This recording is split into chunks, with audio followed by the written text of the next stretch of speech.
Tala Fou se whapopongo tala mai Ausetalia le Radio Samoa. O bida datan le wali putia le 7 News i le so le aono a vema taitai o le Liberal a Susan Lay e ono a vema sui taitai pe ono sauno ai le sa a vema ministam ta upwhaloto i fale o Karen Andrews.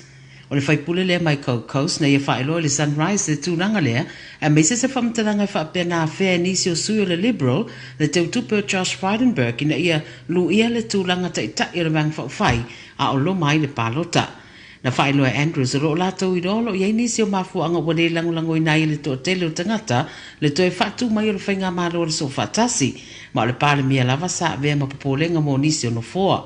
Fa mai Andrews o lona manatu e te lese ngā ruenga mana o mio na whaia le Liberal pe a whaia mana na o toi manu malo ina le whainga malo mai le Labour i le isi tolu tau sanga. A mai a ia te tau na matua i sira ma le tuto ala lato vaenga whai po a tonu mata upu matulanga o lo o lato langolangoina ma ia toi whaatulanga le ia polisi. Wa toi anga mai nei mo Ausetalia le pare mia fo Anthony Albanese mai lana malanga na iai i Tokyo mo le fono tanga le quad na iai ai nauni na i tu rātaro na whaatautoina e ve ma pare mia. I le malanga e oina pupu ana whaeroa ia Albanese nisi whasoswani whaopopo mo atunu o le Pasifika ma wha ma mawhai e wha peo le au na ia nisi o ngā yo inga e whaia e whaasanga i le mata upu i le swing o le tau.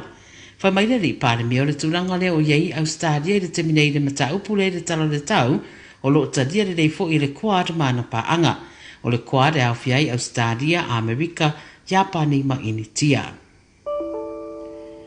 O le ua whaala uloa mai ele atagi po le kulupo lo nafa ma le mata i tuina o tui pui pui le atunu e whaapea o whautua ina nei le whai o le tui pui pui lo na wha ma wanga wa ai le tusa ma le tasi tesi ma le lima miliona o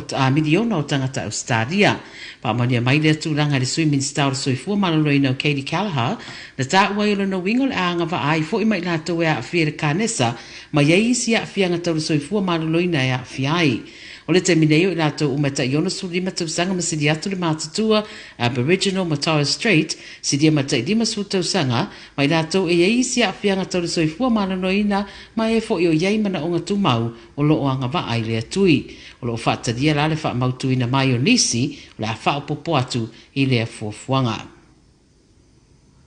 E whaisi tu ngā manu anga o seri e tolu sa furu tausanga wari putia mai na whana le tangata i se tasi fo i bevesi wadia e mai sini. Whaalawlawe na tupu se whale Roseland i sini le pō na pō, whai mai na whaalongoina le pāpāne o whana mai lea whale. Ma watu e leo seri ua whaamaunia lava, i lea lava whale ro i ei whaatasi ma ni tamai ta i se toa lua, le li ua whaamanua lia. A toai ma sei seri e rua su lima tausanga, wa mōria nei le whaalawlawe peo na tūlai mai. Ma mai leo le li le lusu lima tausanga na mawa iei se nei fise turou, ma tamai ta i toa lua wa mōria foi, e tūtūra i umai rumo le whaamasinonga i le so. Ta ue leo ele o mai loa le teminei pe yeise so tango le nei whaalawelawe ma vevesi a kengi o lo whai pēr ma mātawina i sini ai mai so se su enga tene na whai leo na pu e na itangata e toa se fuluwalu i le vai aso nei lava. Whai mai so upo le mtanga luenga o mai le teminei o lo su e leo le whana na whaongaina i lea whana me lave. Tala muli mo yeise la pata inga ua tuina mai i tangata New South Wales e whaatatau le tausa mina o mushrooms ma ua ave ai tangata e toa se furu whai le vaenga le emergency whare mai i to tonu o le masina.